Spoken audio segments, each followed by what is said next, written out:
আসসালামু আলাইকুম। এই যে আমাদের পাশের বাসায় মুরগি হচ্ছে, এই যে চুরি করে করে পালাচ্ছে।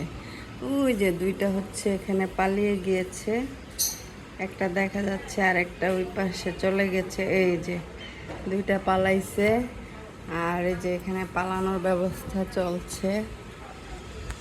এই যে ওইগুলা হচ্ছে বোকা, বুঝতেছে না কিভাবে বের হবে। যে উপর দিয়ে হচ্ছে নেট, ওরা হচ্ছে নেটকে খুলে ফেলেছে উপর দিয়ে, এখন বের হয়ে যাবে, দেখবেন টুস করে বের হয়ে যাবে।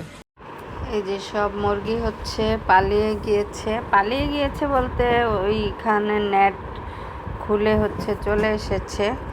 তো পরে ওরা হচ্ছে আবার ঢুকিয়ে হচ্ছে নেট লাগিয়ে দিয়েছে।